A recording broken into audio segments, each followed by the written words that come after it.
Folks, this team is not good, and I am being nice.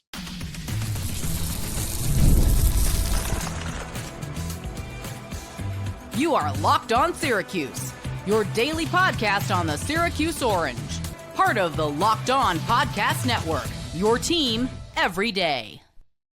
Hello, everyone. Jackson Holzer, Locked On Syracuse. Thank you for making Locked On Syracuse your first listen of every single day here on the Locked On Podcast Network. It's your team every day.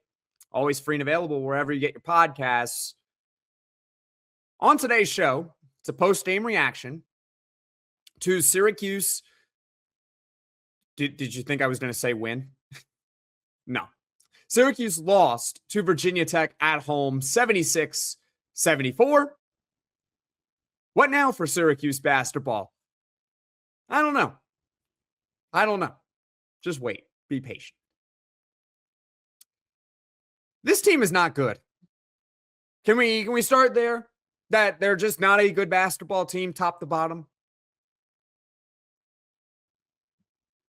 The coach, I already know what 99.9% of you are going to say, which is just get rid of the guy. And yeah, I'm in the 99.9%. So the coach stinks. The players, while talented, don't look like they've ever seen the floor together. And we're all just kind of in a waiting game. Let me recap this game to you all, ladies and gentlemen. Last weekend, Syracuse basketball lost to Boston College.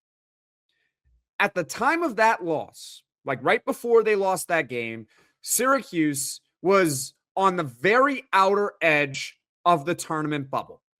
If they could just get past Boston College, they would have ample opportunities from then on out to make a serious run at an at-large bid for the NCAA tournament. It was all right in front of them. They lost that game, and we broke that down days ago. Heading into tonight, this was a quad 2 opportunity for Syracuse. Jay Alter, who was the play-by-play guy, was describing it pregame. He was saying that, hey, if Syracuse, if they could beat Virginia Tech, at least get a quad 2 win, maybe they could start the journey back to just getting on the bubble. They're just trying to get on the bubble. Forget trying to get in, get on the bubble. With all due respect to Jay Alter, who is a fellow Syracuse Newhouse alum, it's not happening. They're not making it. But, it's his job. He's got to get us all excited, thinking that we have a chance. And in the first half, it was very odd. Syracuse scored 37 points on offense. J.J. Starling did not play the final 14 minutes of the half because he had 2 fouls. You had Bryce Zephyr play 11 minutes, and he actually held his own out there. Someone who is, I don't think up until this point, has played a single minute of ACC basketball. I mean, maybe a minute here or there that I'm missing, but he played 11 minutes in the first half and was actually defending at a pretty high level. And Syracuse in the first half, they hit 7 of 12 threes. So they were able to score 37 points. The second half rolls around.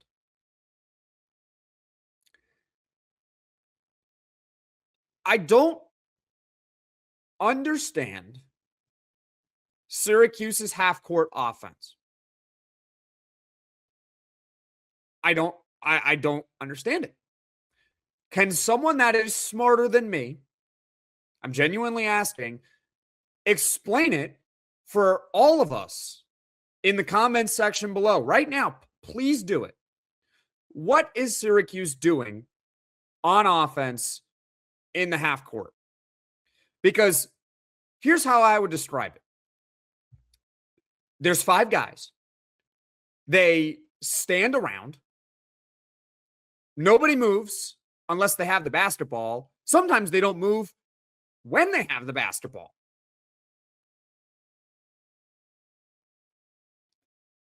It just looks so easy to defend. You get an occasional breakdown on the defensive end where it leads to a lob.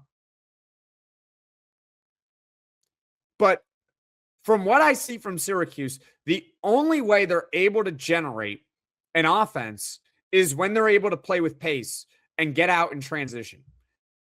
Tonight, they didn't do that against Virginia Tech. And I know you're watching this now on January 22nd. So I guess last night. You get the point. If you slow the game down, you beat Syracuse because they have no offensive scheme.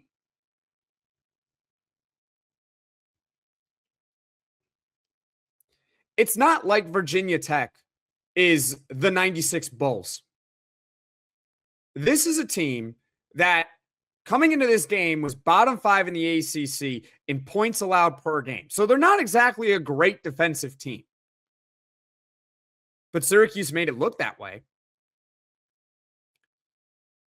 And Virginia Tech did its absolute best to blow this game. The fact that Syracuse had a chance with Nate Kings with a right wing 3 with about 20 seconds left to tie the game was a miracle. The shot unfortunately didn't fall. But the game didn't end there. Because Syracuse, they fouled, down by 2 points. Virginia Tech makes the first free throw, but they miss the second free throw. There's like 7 seconds left in the game. Syracuse is going to have a chance to tie the game. Oh, wait, they can't secure a defensive rebound off a free throw. And that's how the game ends. Virginia Tech, at the end of the game, they're taking ill-advised shots early in the shot clock when you should just be bleeding the clock. They're turning the ball over multiple times, trying to break Syracuse's press. They're fouling Syracuse. It was horrendous. And Syracuse still couldn't win. They couldn't even force overtime.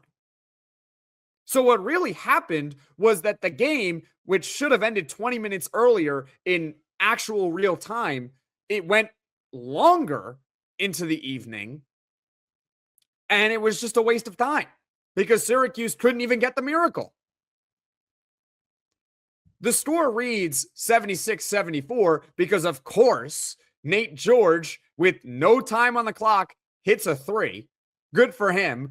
Nice way to pad your stats, Nait George. Congratulations. So proud. We're all thrilled with that signing in the transfer portal.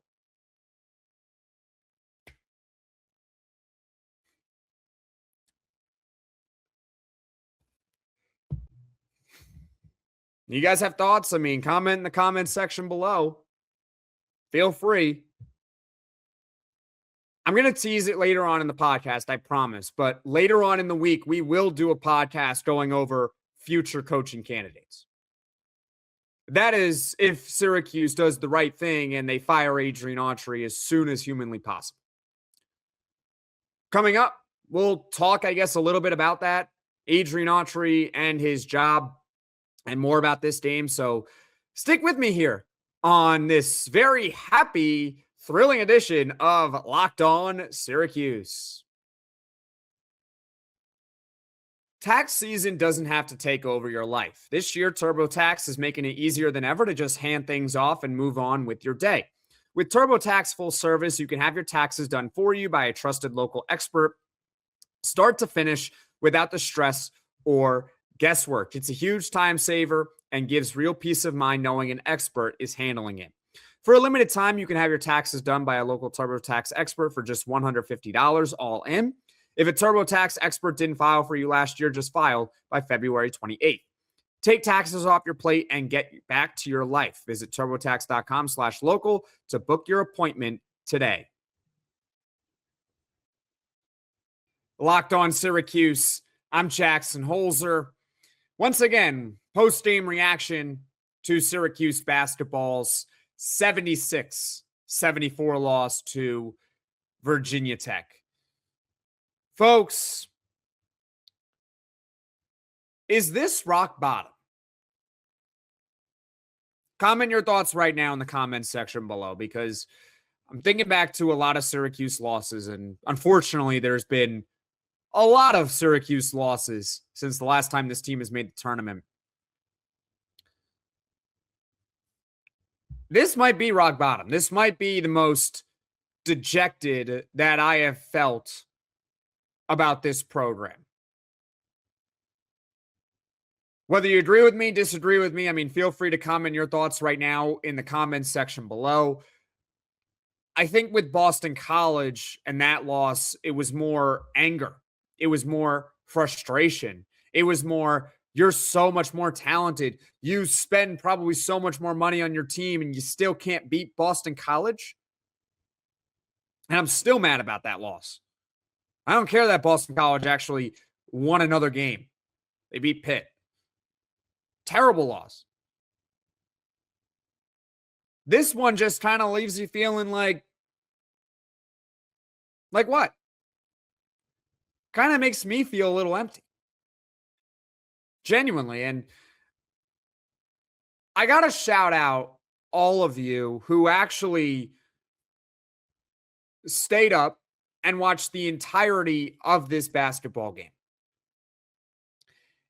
If you didn't stay up to watch this entire basketball game, two things. Number one, I don't blame you.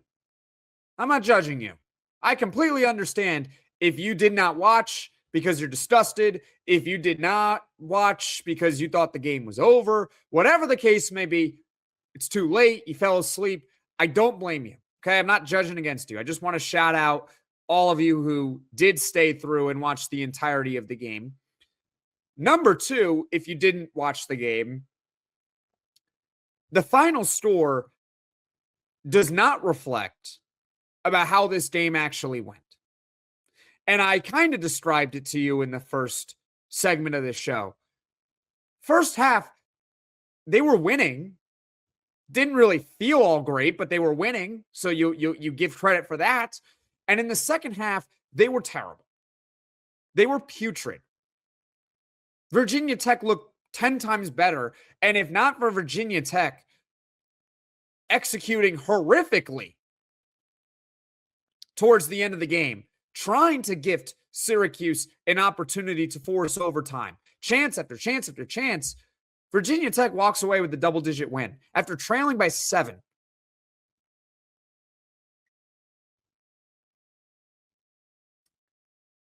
What is good about Syracuse basketball right now? Like, what is good? I'm throwing out all these questions to you because I don't have answers. Donnie Freeman had an off game. 10 points, 3 of 14 from the field. He couldn't buy a basket. That's your NBA player right there who has an off game, but he should be entitled to have an off game. Oh, wait, he had 7 turnovers in the last game against Boston College. So, yeah, we can get on Donnie Freeman. Nait George does not exist. So he went from being terrible to straight up just doesn't exist. He was a ghost. Hardly noticed him on the court. I didn't notice him until he made the 3 at the buzzer, which made it a 2-point game. Didn't matter. William Kyle had 10 points. All of them came in the first half. Kyan Anthony had 5 points. He had a 4-point play. He promptly missed the free throw on it too, because Kyan can't make free throws. Well, what's good? Sadiq White had a good game. He had 11 points. So good for Sadiq. He had 11 points. What is good? We know the coaching isn't good. The coaching stinks. It stinks. It's so bad. Holy moly. Anyone could see it. Randolph Childress was roasting Syracuse throughout the game. He was calling out their offense. There's a lot of standing. Nobody's moving the basketball. Randolph Childress, he's more qualified than I am to talk about basketball. He's saying it. Eric Devendorf was saying it earlier this season about Syracuse's offense. So they're poorly coached. I don't know what my opinion is on Alex Klein, the general manager, because he doesn't have the last say on any roster decision. It's Adrian Autry. And number two, I do think that he got good players. William Kyle was a diamond in the rough. Nate Kings, I thought, was a good get. Nait George was all conference last year in the ACC. They kept Donnie and JJ from last year, the only two players that were worth keeping. So maybe the general managers, Tyler Betsy, he could shoot off the bench. Maybe we have a good general manager. So maybe that's the positive of Syracuse basketball right now. The point being is that it is hard to find positives. Probably about a month ago, right before the beginning of ACC play, I gave the analogy. I had on Neil Adler from Inside the Lighthouse. Probably will have him on sometime in the near future. I gave the analogy that Syracuse basketball is like watching a storm in the distance. And also, we're just hoping that the storm misses, that it veers left, it veers right. You know, storms, they can be finicky. There's a snowstorm coming this weekend. Hope everyone's okay with that. But anyway, I digress. The storm is here. It did not veer left. It did not veer right. It came right for us. I hope you put up your shutters. It's a hurricane outside. Cat 5. Oh, yeah. Level 5. Perfectly sums it up because it's a Cat 5 storm. Just saying. It came up with that on the fly. Uh-oh. And so we're kind of in this holding period. I don't think that John Wildhack is going to have the courage to fire Adrian Autry midseason. Just like he didn't have the courage to make the correct decision of firing him after the worst Syracuse season since before the moon landing. Just like how he didn't have the courage to do a national head coach search when Boeheim stepped down. Oh, yeah, John Wildhack probably should be canned too. I mean, I've said that before. I'll keep saying it. He stinks. Get him out. I don't think anyone likes him. What has he done for Syracuse athletics? Not much.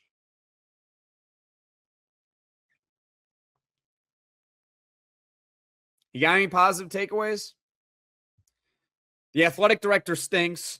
The head coach stinks. The players are not performing, but some of that could be because of coaching. Maybe the general manager is good. And now we're left with like 2 months of just waiting for the storm to finally pass and we can kind of clean up the wreckage, which was the Adrian Autry era. Because it's over. I mean, it was over last game against Boston College. There were warning signs early on in this season. I mean, you can go back in the exhibition when Syracuse was not giving a damn for an exhibition game. And we had a whole hissy fit here on Locked On Syracuse about it. And you can go back to the loss to Iowa State and how the wheels fell off in the second half and how I was like, yeah, that ain't acceptable in year 3 of an Adrian Autry coach team when all the pressure in the world is on them. They responded, at least, by beating Tennessee. How did they respond by losing to Boston College? Another loss. So what's coming up for Locked On Syracuse? I guess we'll talk about that next here on Locked On Syracuse.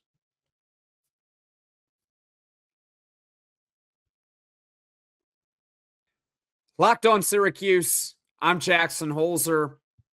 What now? What now? Their next game is at home. Miami is coming to town. Miami is motivated. They just lost a home game to Florida State. So they're going to want to bounce back. They're a good team, though, that Miami Hurricanes team. They got some good players. They got a first-year head coach, Jay Lucas.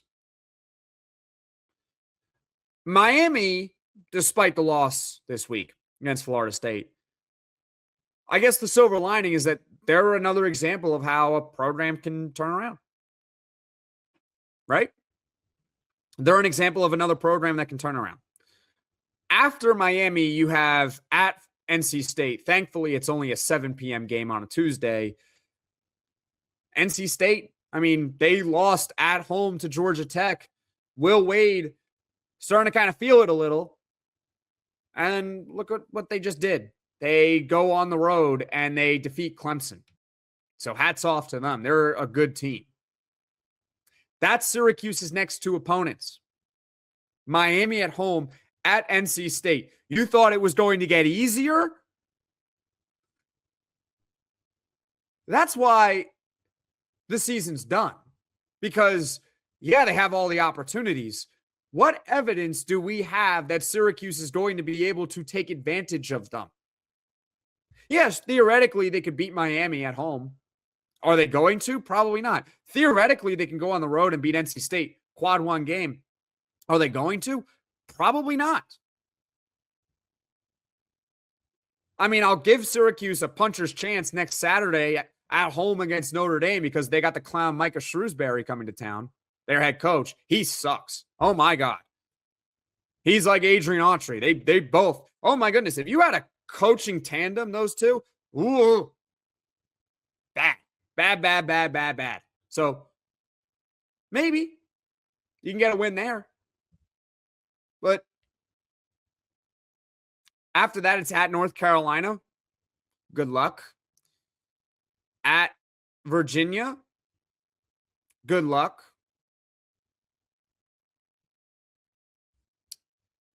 You still have at Duke on the schedule. You got to go to Louisville later on in the season, second last game of the regular season. Yeah,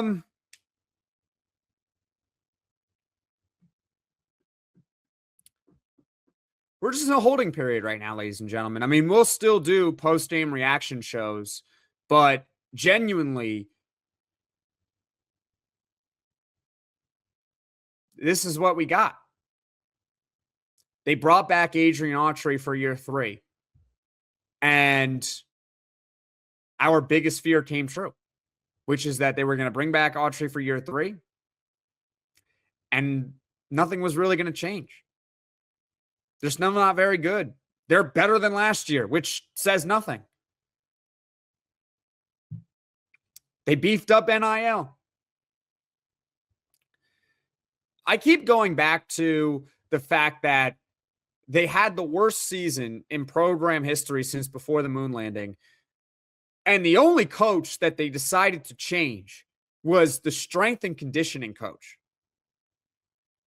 Say what you want about Syracuse football, and I've been very critical of them this offseason.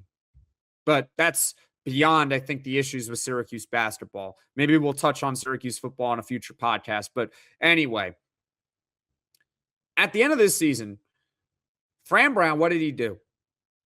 He basically let go of everyone on his coaching staff. He told them all to kick rocks. I'm getting new coaches. 3-9 is unacceptable. In fact, Syracuse, in his first year, when they went 10-3, had a good season, he fired the special teams coach. Special teams weren't good enough. Fired him. With Syracuse basketball, though, I don't know why, but it's just no changes to the coaching staff really in the offseason. Nothing substantial. Didn't really add to the staff. You fired a strength and conditioning coach. You didn't change an assistant or two. The fact that Syracuse looked at last season and legitimately believed that none of it was really because of coaching is beyond me. It's beyond anyone, really. I think that this roster on paper, is talented enough to make a tournament. I said it last podcast. Do I think it's a Final Four? No. Do I think it's Elite Eight? No. I mean, you never know what happens in the NCAA tournament. NC State a couple of years ago, I didn't think they had a Final Four roster, and they made it because they just went on a big run, right? So it could happen. But in principle, no, they don't have that type of team. But it has talent. It's not athleticism. But they're not even close. They're not close. That's the sucky part in all this. They're not close to being a tournament team.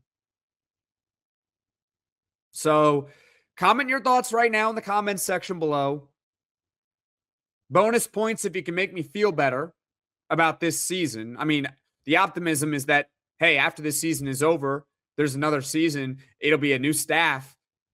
So maybe it'll be different, hopefully. But what I will leave off with this is that even if they do hire a new staff, and that is going to happen in all likelihood, and it doesn't go well, it is still better to try something new next season than it is to continue with this very same staff. You need to get rid of all of them. All of them. Got to go. The players, look, the trend in college basketball and college sports in general is that they are going to go too. And I don't mind that. I think that this program needs to be torn down. I think it needs to be blown up to smithereens. But don't worry, because the storm is here and it's in the process of being blown up. So we're all just going to wait. You got about 6 more weeks left in the season. Maybe they pick up a win or two here and there. They'll get some wins. We'll feel good about it because at the end of the day, we are Syracuse fans and we do want this team to win. I still want them to win. But at the end of the day, they're not going anywhere this season. Sorry. I hate to say that because I want y'all to care about the team. But they're not very good. And the whole team's getting blown up. So comment your thoughts in the comments section below. As far as what's coming up on Locked On Syracuse in the near future, well, how convenient that the next podcast, hey, we'll go over coaching candidates. How about that? We'll talk about potential future coaches for Syracuse basketball now that we know this thing is a train wreck and that it's over. So that's coming up on Locked On Syracuse in the near future. Folks, thank you all so much for watching. Thank you all so much for listening. If you like this podcast, be sure to hit that like button. If you really enjoy the podcast, be sure to hit subscribe. Tell all your friends about Locked On Syracuse, and I will see you all again soon.